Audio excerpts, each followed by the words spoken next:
Selena, do Daddy a favor and give us a little Cardi B.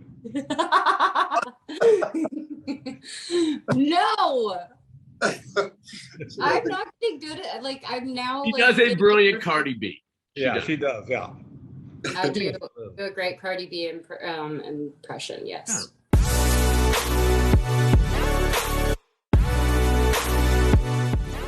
Hi, I'm Mikey O'Connell of The Hollywood Reporter, and welcome to THR Presents with Only Murders in the Building. This is one of those rare moments where I feel like I can indulge in the cliche of saying my guests need no introduction, but I do have to say their names anyways, so I will. Steve Martin, co-creator and star, John Hoffman, co-creator and showrunner, Martin Short, Selena Gomez, both stars, all four of you executive producers, and I can't thank you enough for doing this today. Thank you. We're very happy. We actually love to see each other even on Zoom. In fact, we prefer it on Zoom, actually. That's not And true. Mikey, to think that you're interviewing us and yet you weren't born until 82. Wow. I'm very familiar with I don't know what that means. and after, though. Wait, you guys, how much of your press tour did you actually do in person? I saw you do Colbert together, but I've also seen a lot of split screens of you. I think most of it has been through Zoom. That was, right? I did Kimmel in the studio. Yeah, but I like doing those shows, but I really like Zooming and doing the publicity. It kind of feels the same. We can't overlap as much as we would. Hello? Can somebody overlap me? It was sweet. That was really sweet. Wow, that. I gotta just kind of start thinking about what you just said. It's really right. I guess I'm going to start at the very beginning. Steve, you said you had this idea originally 10 years ago. Obviously, it had to evolve considerably from the inception. Yeah, because Selena hadn't been born when I had this idea. No, I'll tell you what it was. I was at a party hosted by Sandy Gallen, who was a great kind of Hollywood producer and wit. We really liked him. He was a manager. He managed Dolly Parton, for example. And he was having Jackson. What? Michael Jackson as well. Yeah, and Michael Jackson. And he was having a party, and there were three older male actors there. And he came over to me. He said, "You ought to write something for them." And first of all, I was honored that he thought of me as a writer, that I could just whip up something. And I thought, that's really a good idea. Like three older people. And I immediately went to a building, because that's the kind of building I live. I immediately went to murder, and the title popped into my head. And then it became the idea, but it was originally written for three men. And the producers, Dan and Jess and whoever else there is, or maybe you, John, I don't know, came up with Selena. And we thought, well, that's absolutely perfect, because she can put us down because we're old. Who were these three older men at this party who you totally sold out and then took the roles for yourselves? I know, really, I did. I don't want to mention their names. But I could. Does it matter? I know, Steve, I remember two of them, and I was thinking when I was flying in for some reason yesterday on the plane, who's the third person? And so we'll email afterwards, I guess. I know it's not nice to really say that, but it didn't. It turned out completely different. So, I mean, they asked me, said, "Would you want to do this?" And I said, "Well, I'll do it if Marty does it," but I wasn't really intending to do it. I got lucky. We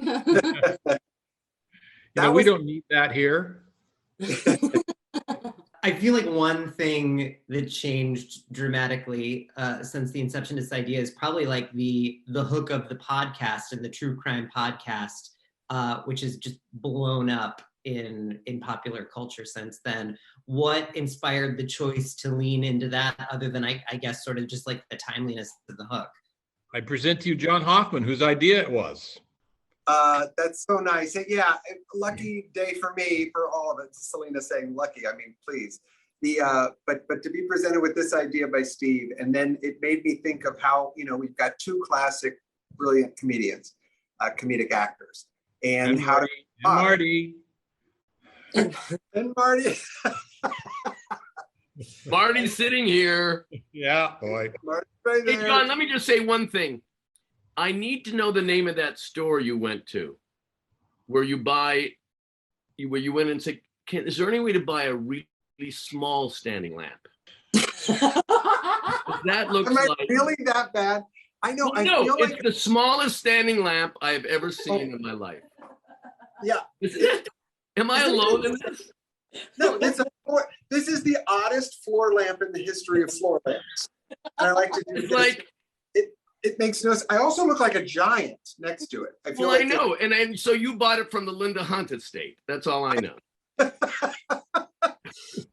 Sorry, we're off track. Of course, this will happen. And by the way, I think we've lost Mikey. Yeah. Like, I'm out. Look, Exactly. Yeah, we did. We lost Mike. We can talk about Mikey, and he won't hear what we're saying. let's come up with the next question of what Mikey might have asked. Okay. Oh yeah.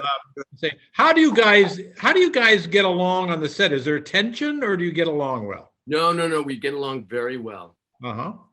Yeah. I mean, sometimes you have to fight sleep because Steve likes to tell stories. But other than that,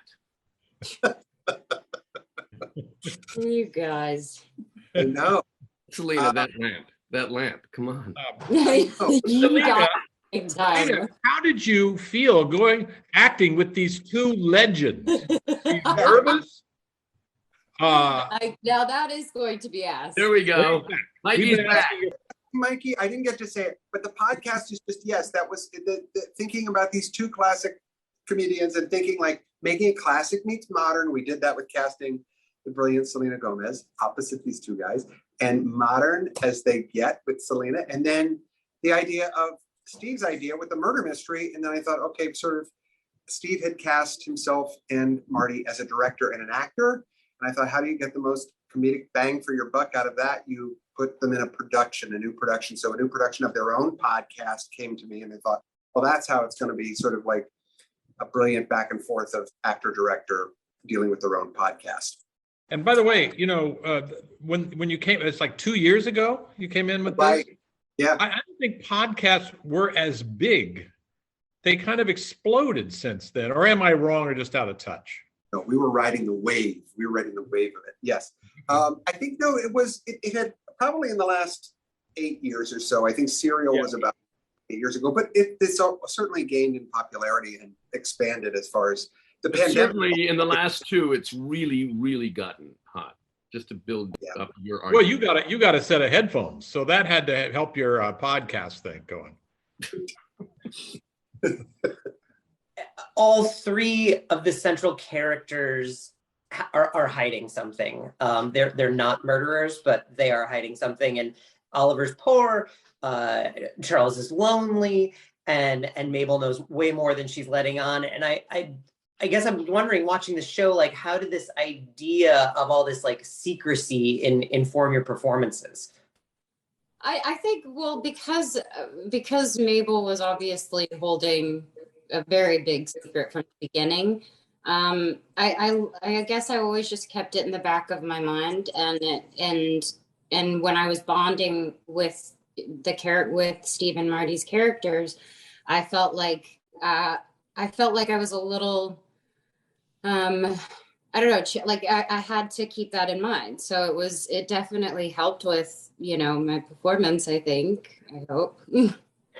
John, I mean, this is for everyone, but maybe specifically for you in the writer's room. I feel like so often with these shows, it's really hard to do both the development of the mystery and the development of the character and the sort of interaction, because we get so tied up in like the resolution must satisfy people. So in the writer's room, how did you sort of balance the need for twists and like a surprising payoff, and in the case of this show, sort of like a dual payoff in terms of perpetrators, with that character development and the other stories and other things that made the show the show?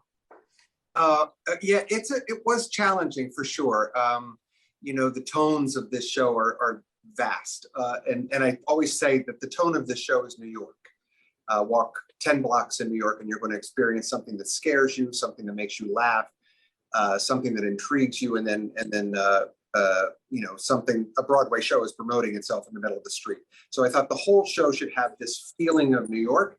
But really, the mystery and the character balance here, it was aided, and I really mean this, by the gift of this cast, because you have a cast that is so facile as both dramatically and comedically. And the fact that they knew to sort of like how to play those levels at just the right tone, the comedy actually became the bridge from the mystery to the character work that was happening. And it was honestly finding it along the way as we were sort of watching the way they were performing the scenes and things like that. In the writer's room, yes, crafting the mystery was a greater challenge than most half-hour comedies, because it had to be up to snuff for the true crimers out there. So, but then the balance of tones actually helped us find our way into character things. I think the writers really succeeded in creating a mystery. That's hard to do. Especially over 10 episodes and keeping it going and keeping it interesting and deflecting solutions. I was really pleased. And now they've got to do it again. No, so many people said to me who are watching it, not binging it, said after Amy Ryan was stabbed at the end of episode 8, oh my God, she's dead? Okay, now I got to rethink. So it was such a clever. This is going to be seen by people who don't know the ending, but you just ruined it. I think that's great. Way to go. Way to go. I didn't say Amy Ryan did anything. I'm saying we thought she was dead. Now you have. Now you Listen, have. if you look at history, there are many people we thought were dead and then became alive. That's true. Go ahead. I'm sorry to interrupt you, Selena. Go ahead. You were going to say something about an hour ago. Yeah. I'm just laughing. I'm good. Go ahead, Michael. Selena, you're building sort of like a super impressive stable of producing credits right now. You did 13 Reasons Why. I love Selena plus Chef. And now this, what's been the most exciting part about being a more active participant on this side of the business that you grew up in? Well, thank you first. That's so nice. I've honestly, my mom and I, when I was, I think 16 is when we started to work on 13 Reasons Why. And I think what I appreciate so much from creating something at the very beginning is that you really can make it your baby. You can put as much heart into it as possible. And it took 5 years to get it going. And I think what I enjoy about producing is learning. I'm not afraid to ask stupid questions. And I love that everything I've been a part of has meaning and is authentic and real to me. And I've just been really, really happy with how it's been going. And then I get to do it with friends. I get to produce some of my friends' stuff. It's been really, really interesting, and I've had a great time. One thing about sort of like nurturing projects like a baby is that you are co-parenting, and 3 of your co-parents on this project are here, and obviously there's a writer's room. And John, I don't know if this is a question for you with the writers or all of you as producers, but can you give me an element of the show or the story or anything that prompted sort of like the biggest debate about like what course to take, and how did y'all resolve it? Well, that's so good. And I want to mention Dan Fogelman and his producing partner, Jess Rosenthal, have been so everything to building this one, and very involved in the shaping of it. And the big moment, I think, for me, that I would say about that was that, this show takes some leaps creatively that I think may be a little unexpected for what maybe people thought the show might be at the beginning. And the leap that the studio took, that Dan encouraged, that we had and thought like, okay, let's go with this. There's sort of fantastical elements in the show. There's a shift in perspective from episode to episode using the narrators of the podcasts and different narration, different points of view in. The episode 7 leap we took without dialogue, except for one line spoken by Steve at the end of it. And then really the mix, as I say, the big mix of comedy and mystery and real connection to character. All of that, those leaps are what felt like when I got the ticket to say, yeah, we want to see that. We want you to do that, lean into that. That was the gift. And everyone here just was perfectly suited and stepped up in the way that like I was beyond my expectations in every way. And I already had very high expectations about everybody. So that was the love that went into it for me, was that, everyone stepped in and said yes to the challenges involved. I mean, I'm glad you brought up episode 7, The Boy in 6B. I'd really like to talk about that because you basically inserted this like little half-hour art house movie in the middle of this season. I was watching it and as one does, their attention will drift for a moment. And I'm like, wait, I can't not watch. I have to actively watch this episode. What were the discussions that led to that? Because it feels like it should be a novel idea, but it's not a place that shows almost ever go. Well, I was just saying that John had a brilliant idea, which was, or I assume it's your idea, that every episode is narrated by a different character. And sometimes it doesn't dawn on you that that's what's happening. And finally, when it got to Theo, I guess that's a very logical conclusion that it would be done silently. That's right. And it had to be organic to me. It had to be fit into the story to do that. So it didn't feel like a gimmick. It wasn't going to be some thing that felt, and the part that felt intriguing to me was that, yes, we're going to come in from the point of view of a deaf character. And the wonderful James Caverly, who played this part, beautiful deaf actor. And he really brought so much. Nathan Lane too, as well. And, this cast was incredibly giving of their great talents, but really it was about coming in from that point of view. And then the interesting part to me was, okay, so we have Charles is on a second date with Jan throughout that episode. And I was interested in sort of, okay, what if we're looking at only the silent moments of a date? And then we were talking about sort of the ways in which Oliver and Mabel are investigating, and all of the things they're doing throughout the course of that episode have caused them to be quiet, and they're sneaking, and they're so it became like it had to be organic to the story to do it for me. And then when we found the stories that made sense to tell just simply visually, and through subtitles, lo and behold, it was beautifully put together by our director as well, Shireen Davis. Shifting POV from episode to episode requires really like building out a cast and building out a world. And I was constantly surprised by the heavy hitters you lined up for this show. We have, like, we already talked about Amy Ryan, but Nathan Lane, Tina Fey, even just like Jackie Hoffman living in this building.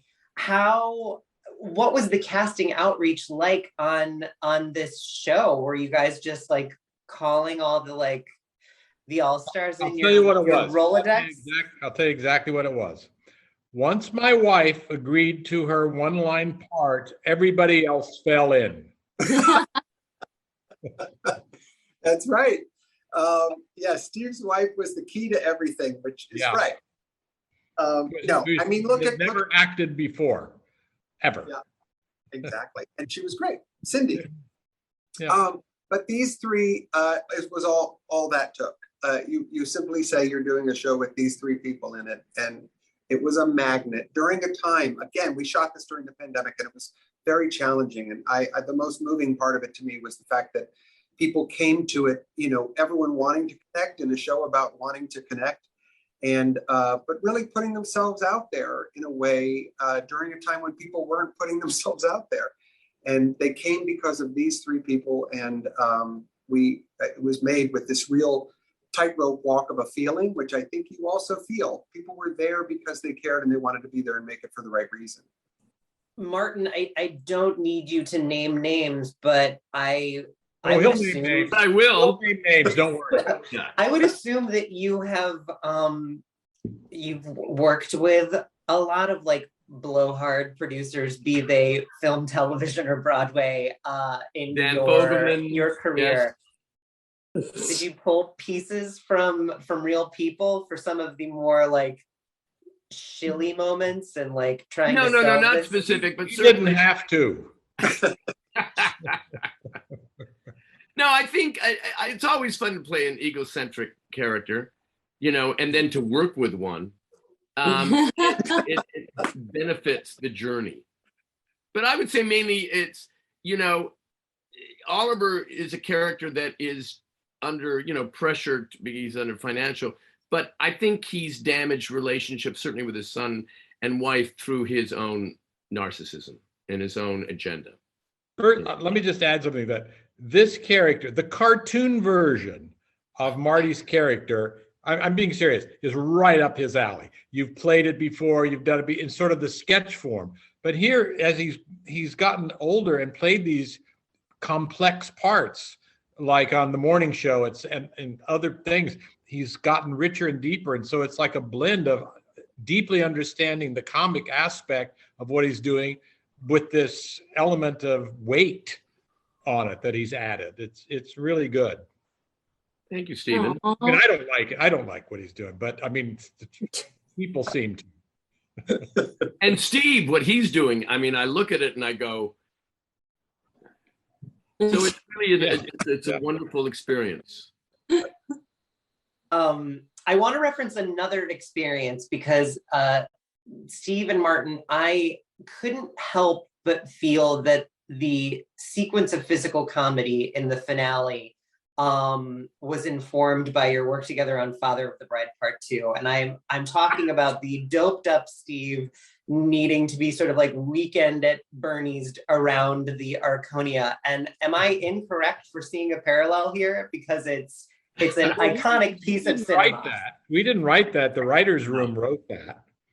So you'd have to ask them. Well, John, were you thinking about that at all? There is a parallel. I mean, yeah, look, I don't know. I can't really say when we were specifically looking to do any homages, but it was impossible not to brush up against the great things they've done all their lives. And so in my mind, like I told Marty and Steve both, I think this, and it's like sort of the lexicon of their careers is in my head. I've said their lines over and over again. I think that was really underneath everything. Like if we can do something that feels fresh and stuff like that, but then balance it out with the stuff that you love to see them doing, and God love them, they went for it. You know, Steve, it was definitely a talk with Steve when I said, you know, Steve, we're thinking of this for episode 10, and what do you say for some big physical comedy bits here? And he was like, well, let's go for it. And then he was walking down a hallway like he was right out of All of Me again. He was back in. Yeah. I don't want to be another person to sort of like hammer on the generational divide aspect of this show, but I would imagine that it was edifying for everyone. So I'm wondering, Selena, what did you learn from these guys? And guys, what did you learn from Selena? God. Well, I will say that I've said this in every interview because it's true, but I'm really lucky. And I think if anything, I mean, they're so humble. They're unbelievably kind. They're professional. They're constantly making everyone smile. It's just, it doesn't even feel like work. And I know it could be a different situation. Obviously, it could be, you know, harder. And it doesn't matter what's going on or how many hours we've been doing it. They're just incredible and amazing. So I'm very lucky. But the generational gap thing, I don't get half of what they're saying at the time. And it just makes me laugh, and I enjoy asking. That explains it. That explains it, because I've always observed that what makes Selena laugh that we do is always like out of time. It's like odd. It's an odd thing that'll make you laugh, or an odd thing that won't make you laugh, but it always comes a little late. And I realize you're laughing because you didn't get it. Yeah. I finally landed on it. Yeah. So one time we were shooting a scene. It was I don't know which episode, near the end, and Nathan Lane, we were in a car and the camera was on Selena and myself. And we started with that side as Nathan had all this dialogue. And we're doing a comedy and I'm kind of, doing this. And Nathan goes completely hysterical in the middle of the take, said, "It's like working with Martha Ray." And Selena goes hysterical and says, "Who is Martha Ray?" True. It's true. Oh. But I think in reverse, I don't know about the generational gap. Obviously, there are references that one generation knows better than the others. But on the first day of shooting, I was driving, being driven. And I go to the set thinking, what is Selena Gomez going to be like? And we zoomed. I'd never met her. And I'm thinking, the same thing you just said, Selena. You could be anything. And right away, we met in the makeup room. And right away, I got, this is a lovely, kind, sweet, open-faced human being who, as it would turn out, would like to shoot and work on a set the same way Steve and I did, which was to make the set funny and loose and everyone laugh and make that cameraman laugh and make it a happy day each day, because that's what you can control as an actor. And that was, I think, not about her generation or my generation. It was just a lovely person to work with. Thank you. John, I believe you mentioned this being sort of like a quintessential New York show. I'm wondering, do you plan to show more of New York in season 2? Because I would assume that you were limited in terms of a lot of location shooting because of the pandemic, and ideally when you're filming season 2, a little that'll be loosened. I hope so. I do hope so. And in some ways, though, last year, because there was nothing happening, places were a little more available, actually. Oh. So, and I felt bad leaving location scouts where I thought we're not going to use this restaurant because they were very much wanting us there. It was one of those very challenging times for everybody, of course. But so I am hopeful that we can get out more. We shoot through the winter, so I'm careful with how much we get out. I think, the key is to get as much of the feel of New York as possible. And we're right out. I think we start out in a couple of weeks outside of New York, right off the bat. Where is that? What's the location? I'm just curious. I think we're starting in and around the Arconia on 86. I shouldn't say it out loud, but yes. Yeah. Oh yeah. What do you all not want to see in season 2? Because I feel like people always talk about expectations for a second season. I don't want to hear those. I want to hear what you want to avoid. Steve has been saying, I work out every day. I'm kind of proud of my body. Like to do a full frontal nudity thing. And I think that's a horrible, horrible mistake. I'm not going to. Some of the audience is my age, Yeah, they're not doing full frontal. It's what they want to see. Oh, last night, you guys, I went to a friend's opening and it was all like, my age, whatever.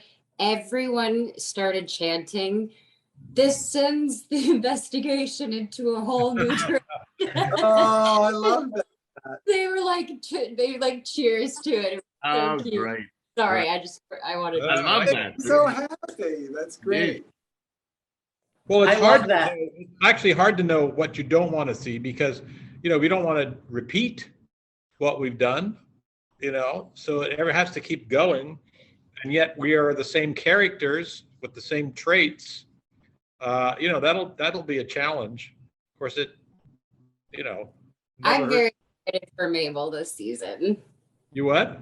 I'm very excited for Mabel. She's like coming into her own. I'm excited. Mm-hmm. Yeah, it's going to be interesting. I think if anything, I don't know how to answer that really, what I don't want to see, because I can't focus on it. I can only think about what I want to see. But it is going to be interesting to see, they've really stepped in it at the end of season 1 or been dropped into it. And so I think the whole thing about the world opening up in some ways, the good side and bad side of being known in New York is how I would say we're diving in. Hey, it'd be a good scene, John? Yeah. Is the scene where the three of us cannot stop laughing.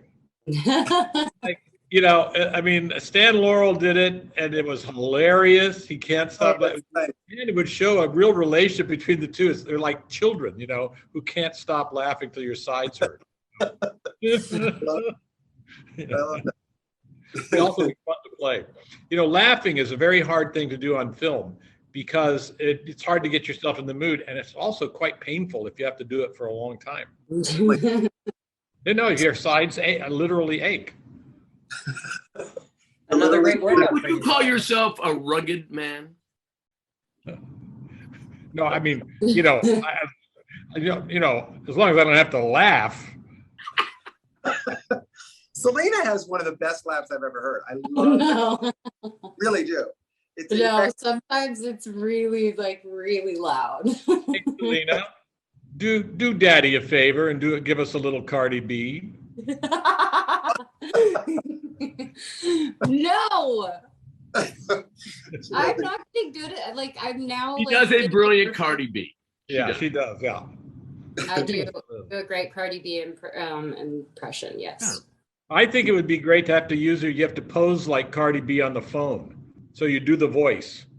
It's Cardi B making a reservation. You get a reservation, right? Yeah. Oh my gosh. Well, hey, maybe I'll get to do it one day. Yeah. Thank you so much for doing this. This has been fantastic. The show's so much fun, and I know a lot of people are looking forward to it coming back. And by the way, you have a perfect name, Mikey O'Connell. It's a great name. Yeah. Thank you so much. Thanks a lot. Mike. Thanks. Bye.